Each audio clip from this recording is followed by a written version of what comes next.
नमस्कार दोस्तों, आप सभी के उत्तम स्वास्थ्य की कामना करता हूं और उम्मीद करता हूं आप सभी स्वस्थ होंगे। पिछले सेशन में हमने देखा था पेट के बल लेटकर किए जाने वाले आसनों के बारे में। हमने देखा था शिथिलासन जिसमें शरीर विश्राम की स्थिति में होता है। फिर हमने देखा था नाभि आसन जिसमें नाभि और पेट से संबंधित समस्याएं दूर होती हैं। उसके बाद हमने देखा था मकरासन जो हमारे शरीर के स्ट्रेस को दूर करता है, तनाव को दूर करता है। उसके बाद में हमने देखा था भुजंगासन जिसमें हमारी कमर दर्द ठीक होती है।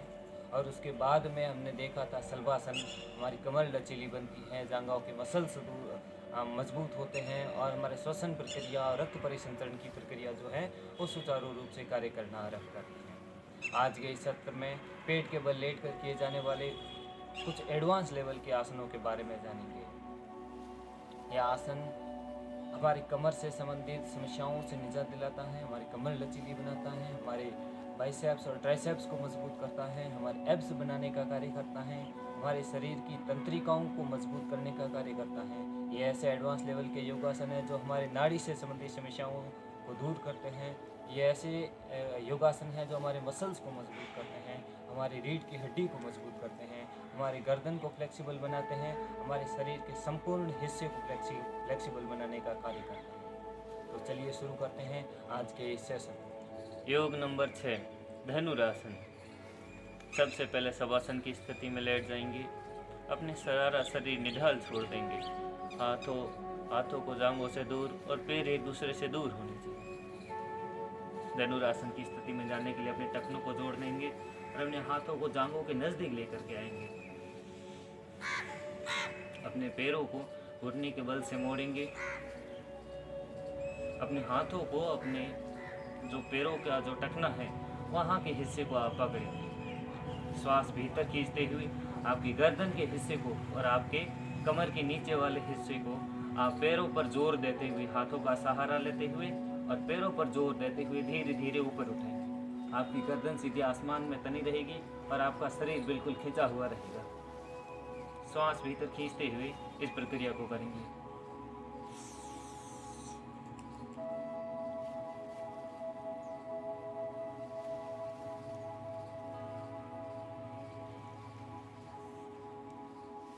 धीरे धीरे प्रारंभिक स्थिति में आएंगे। धनुरासन करने के लिए आपकी जो आंखें है वो ऊपर आसमान की तरफ, गर्दन खींची हुई होनी चाहिए और कमर के नीचे का हिस्सा भी खींचा हुआ होना चाहिए। इसमें आप अपने हाथों का सहारा और अपने पैरों का सहारा ले सकते। धनुरासन से हमारे रीढ़ की हड्डी मजबूत होती है। धनुरासन के द्वारा हमारे जांघों की जो मसल्स हैं वो मजबूत होती है। हमारे शरीर के भीतर शुद्ध रक्त का संचार होता है वो धनुरासन से होता है। स्त्रियों में गर्भाशय शुद्ध होता है वो धनुरासन के द्वारा होता है। पेट और एसिडिटी और गैस से संबंधित यानी कि पेट से संबंधित जितनी समस्याएं हैं उसका छुटकारा धनुरासन से मिलता है। अगला योगासन, योग नंबर 7, आकर्ण धनुरासन। आकर्ण धनुरासन में शरीर कर्ण के समान रहता है। जैसा त्रिभुज में लंबाई, आधार और कर्ण होता है उस तरीके से शरीर की आकृति रहती है, इसलिए इसे आकर्ण धनुरासन कहते हैं। आकर्ण धनुरासन में जाने के लिए अपने पैरों के टखनों को मोड़ देंगे, एक दूसरे के नज़दीक लेकर के आएंगे। अपने हाथों को जांघों के नज़दीक लेकर के आएंगे। अपने दोनों हाथों को अपना लेफ्ट पैर घुटने के बल से मोड़ते हुए लेफ्ट पैर के पंजे को दोनों हाथों से इस तरीके से पकड़ लेंगे। अपनी जो ठुड्डी है वो बिल्कुल ज़मीन के नीचे ज़मीन से टिका देंगे इस तरीके से। ये प्रक्रिया रहेगी सबसे पहली प्रक्रिया जब आप आकर्ण धनुरासन कर रहे हैं। अब धीरे धीरे जिस तरीके से हमने धनुरासन में अपने कमर के नीचे के हिस्से को और गर्दन के हिस्से को उठाया था उस तरीके से हम इसको उठाएंगे। इसमें दोनों पैर उठेंगे एक साथ, लेकिन जो लेफ्ट पैर है वो दोनों हाथों की सहायता से ऊपर उठेगा। श्वास भीतर खींचते हुए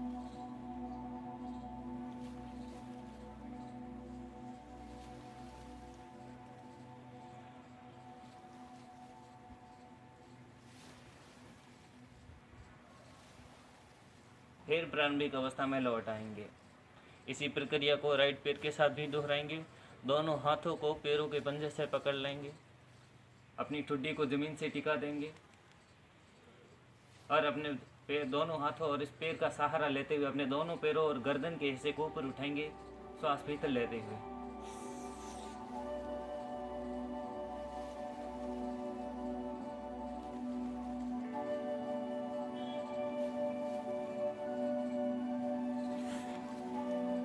श्वास छोड़ते हुए वापस प्रारंभिक अवस्था में लौट आएंगे।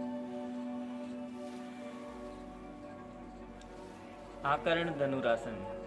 हमने जो पिछले सेशन में जो वीडियो देखी थी, नाभि आसन, भुजंगासन, शलभासन और धनुरासन, इन चारों का जो मिश्रण है वो है आकर्ण धनुरासन। आकर्ण धनुरासन से इन चारों से होने वाले लाभ एक साथ होते हैं, यानी कि नाभि आसन, भुजंगासन, शलभासन और धनुरासन के इक्वल है आकर्ण धनुरासन। तो इन चारों आसनों से होने वाले लाभ भी आकर्ण धनुरासन अकेले आसन से होते हैं। योग नंबर 8।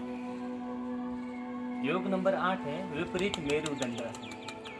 हमने पीठ के बल लेट कर किए जाने वाले आसनों में देखा था मेरुदंडासन।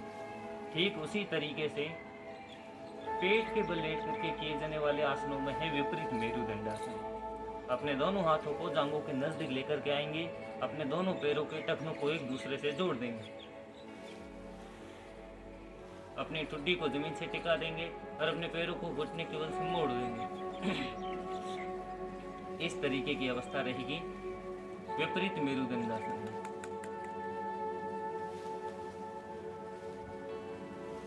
अब अपने पैरों को लेफ्ट साइड और राइट साइड धीरे धीरे घुमाएंगे, ऐसे।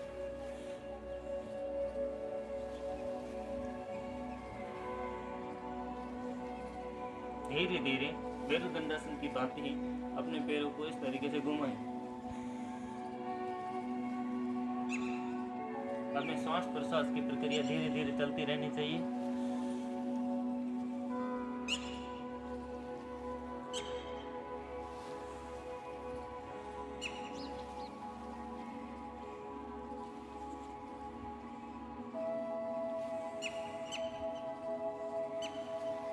आपको विपरीत मेरुदंडासन के कम से कम 5 चरण निकालने हैं और प्रत्येक चरण 1 मिनट से अधिक समय का होना चाहिए। विपरीत मेरुदंडा से आपकी कमर लचीली बनती है, आपकी रीढ़ की हड्डी मजबूत होती है और थाई मजबूत होती है। पेट की जो अनावश्यक चर्बी है वो घटती है विपरीत मेरुदंडासन। अगला जो आसन है वो है विपरीत पवन मुक्तासन। इसको हम ऐसे कहेंगे, विपरीत आपासन भी कह सकते हैं। इसमें अपने दोनों पैरों के टखनों को जोड़ देंगे, अपने दोनों हाथों को छाती के नजदीक लेकर के आएंगे। पवन मुक्तासन की तरह ही विपरीत पवन मुक्तासन में आपका एक पैर घुटनों के बल नीचे की तरफ मोड़ेंगे, इस तरीके से, ऐसे। अब आपकी ठुड्डी आप अपने घुटनों से लगाएंगे। आपका नाक आपके घुटने से स्पर्श करते हुए होना चाहिए।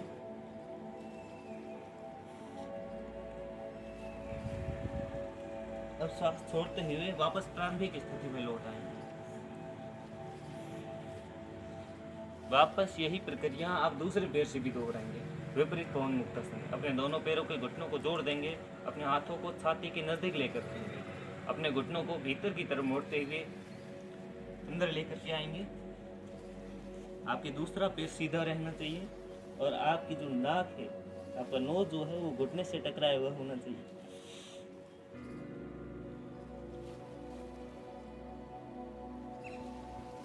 श्वास छोड़ते हुए वापस प्रारंभिक स्थिति में लौट आएंगे।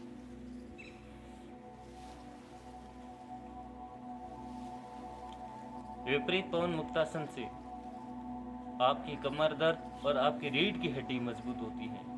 रीढ़ की हड्डी से संबंधित जितनी भी समस्याएं हैं उसका छुटकारा विपरीत पवन मुक्तासन से प्राप्त होता है। इसमें आपकी गर्दन लचीली बनती है और फ्लेक्सिबल बनती है, स्ट्रेस दूर होता है और नींद अच्छी आती है।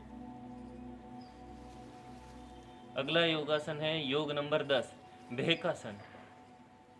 भेकासन करने के लिए अपने दोनों हाथों को, अपने दोनों पैरों के टखनों को जोड़ देंगे, अपने दोनों हाथों को जांघों के नजदीक लेकर के आएंगे, अपनी ठुड्डी को जमीन से टिका देंगे, अपने पैरों को घुटने के बल मोड़ते हुए बिल्कुल नज़दीक लेकर के आएंगे, अपनी जांघों के नज़दीक लेकर के आएंगे। अपने दोनों पैरों को अपने दोनों हाथों से अपने पंजों को पकड़ लेंगे और अपने पैरों पर जोर देकर के जांघों के बिल्कुल सटा देंगे।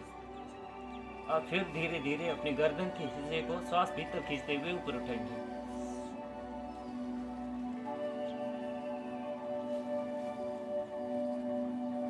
आपकी जो ये जांघाएं हैं, यहाँ की जो पोजीशन है, ये बिल्कुल सीधी सपाट होनी चाहिए, ये उठनी नहीं चाहिए। लेकिन आपके जो ये पैर हैं, ये जांघों की बिल्कुल सटी हुई होनी चाहिए इस तरीके से। आपकी गर्दन ऊपर आसमान की तरफ होनी चाहिए।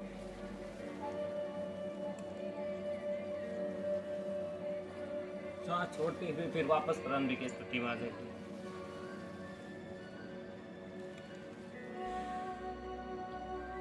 वापस इस प्रक्रिया को दोहराएंगे। अपने दोनों पैरों को घुटने के बल मोड़ेंगे, अपने दोनों हाथों से पंजों को दबाएंगे, पकड़ करके जोर से दबाएंगे जांघों के नजदीक।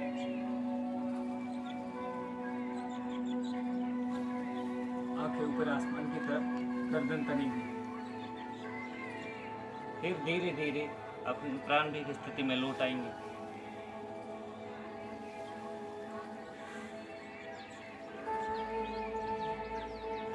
भेकासन से हमारी कमर पतली बनती है, हमारी कमर लचीली बनती है, हमारे बाइसेप्स और ट्राइसेप्स मजबूत होते हैं, हमारे एब्स मजबूत होते हैं, मोटापा घटता है और अनावश्यक चर्बी जो है वो कम होती है। हमारे शरीर का तनाव दूर होता है और हमारे शरीर को विश्राम मिलता है भेकासन के द्वारा। तो आज के सेशन में हमने देखा पेट के बल लेट करके किए जाने वाले कुछ एडवांस लेवल के आसनों के बारे में। हमने देखा धनुरासन, उससे हमारी कमर लचीली होती है, हमारी रीढ़ की हड्डी मजबूत होती है, जांघों की मसल्स मजबूत होती हैं। फिर हमने देखा था आकर्ण धनुरासन, नाभियासन, भुजंगासन, शलभासन और धनुरासन। इन चारों का मिश्रण रूप है आकर्ण धनुरासन, और इन चारों से होने वाला जो लाभ मिलता है वो अकेले आकर्ण धनुरासन से मिलता है। आगे हमने देखा था विपरीत मेरुदंडासन। विपरीत मेरुदंडासन से हमारी कमर लचीली होती है और रीढ़ की हड्डी मजबूत होती है।